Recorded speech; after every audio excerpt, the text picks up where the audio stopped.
Caros alunos, sejam bem-vindos à nossa segunda aula de PCM, Planejamento e Controle da Manutenção. Nesta aula, vamos falar da parte mais sensível do ser humano, que é o seu bolso, pois quando precisamos mexer no bolso sem necessidade é muito ruim. Você concorda com isso? Vamos falar de custo. O custo é o gasto econômico que representa a fabricação de um produto ou a prestação de um serviço. Ao estabelecer o custo de produção, é possível determinar o preço de venda ao público do bem em questão, que é o preço ao público é a soma do custo mais o lucro.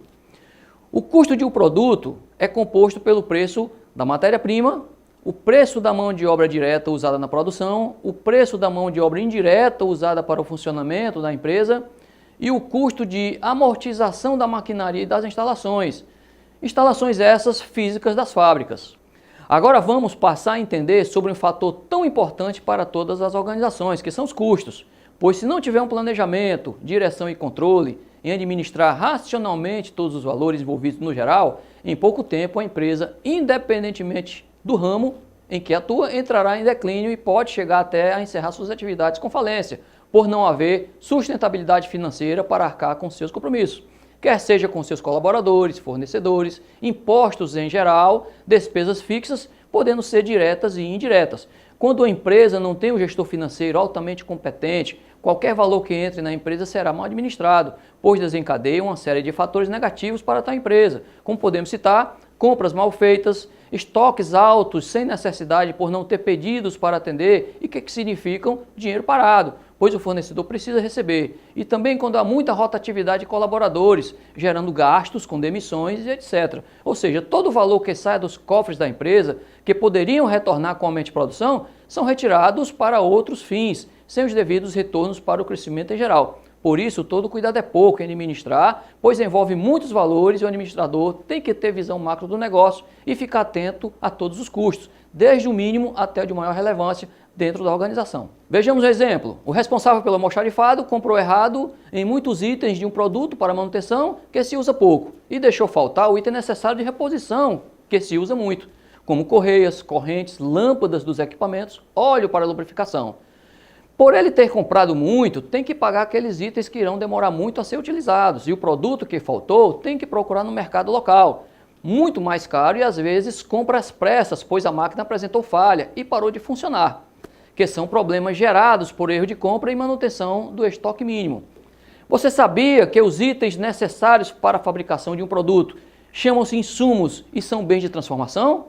E que após terminado o produto, ou seja, o produto final, chamamos de produto acabado? Então vamos entender melhor. O custo de um produto acabado para a empresa chama-se de custo de produção e é determinado pela soma dos custos de custo de mão de obra operacional, custo com matéria-prima, custo com manutenção e custo com insumos operacionais. Dentro dos custos de produção é desejável que a manutenção contribua com a menor parcela possível. Considera-se ótimo uma participação entre 8% e 12% de custo de manutenção para as empresas. Vamos entender agora os conceitos de homens-hora. Homens-hora é o produto da quantidade de homens necessários para desenvolver um determinado trabalho, pelo número de horas necessárias para esta tarefa. Vamos citar exemplos. 5 homens trabalhando durante 4 horas é igual a 20 homens-hora. 4 homens trabalhando durante meia hora é igual a 2 homens-hora. 2 homens trabalhando durante 4 horas é igual a 8 homens-hora. Citamos como exemplo um operador de empilhadeira, que é o operador, a máquina e o caminhão que transportam, todos são contratados por hora. Você sabia disso?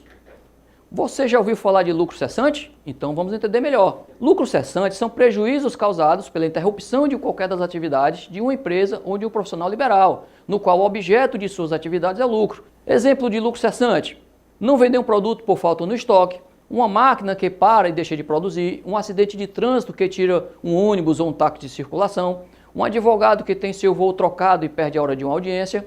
Para ficar mais claro essa definição, vou citar um exemplo do taxista que teve seu carro colidido num acidente de trânsito e vai ficar com seu carro parado para consertar por 15 dias. Então, o que ele deveria ganhar neste período e não pode desenvolver suas atividades para poder garantir seu sustento, bem como de sua família, chamamos isso de lucro cessante.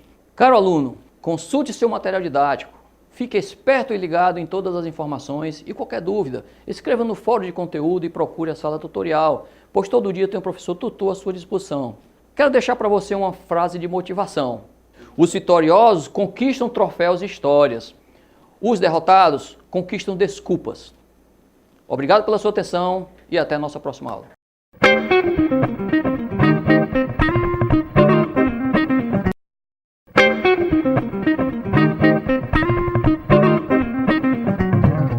Bem, aluno, vamos dar início agora à nossa terceira aula de PCM, Planejamento e Controle da Manutenção. O estabelecimento de prioridades para cada trabalho é feito com o objetivo de organizar o tempo de atendimento e medir as cargas de trabalho de cada tipo de atendimento para a equipe, para cada centro de custo ou para cada equipamento. Para isso, poder realmente ter eficiência e eficácia, usa-se a escala de prioridades, já definida no início desta unidade. Vamos entender melhor. Número 1, emergencial, atendimento imediato, a máquina está sem funcionar. Número 2, urgente, atendimento o mais breve possível, folgas em correias, como exemplo. Número 3, necessária, o atendimento pode ser em alguns dias, como ajustes. Número 4, rotineira, o atendimento em algumas semanas, como limpezas. Número 5, prorrogável, o atendimento a longo prazo, como exemplo pinturas, iluminação e etc. Rotina de planejamento. O setor de planejamento recebe as requisições de serviço, analisa o que e como deve ser feito, quais as especialidades e grupos envolvidos e também os materiais e ferramentas a serem utilizadas.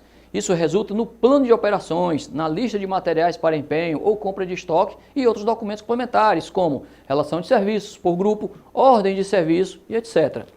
CPM. Este programa foi criado na empresa norte-americana DuPont, com o fim de realizar as paradas de manutenção dentro do menor prazo possível e com um nível constante de utilização dos recursos. PERT. Este programa foi criado para a NASA com o fim de controlar o tempo e a execução das tarefas realizadas pela primeira vez. Os dois modelos são quase idênticos. A diferença está no uso da probabilidade no PERT. Este uso é extremamente restrito em manutenção. Por isso, o emprego dos métodos nas empresas recebeu o nome de CPM-PERT, ou método do caminho crítico, que é a tradução de CPM. Diagrama espinha de peixe. É uma construção gráfica simples que permite construir e visualizar rapidamente a sequência lógica das operações, que é o diagrama espinha de peixe. Diagrama de barras é um cronograma também chamado de diagrama de Gantt, que permite fazer a programação das tarefas mostrando a dependência entre elas.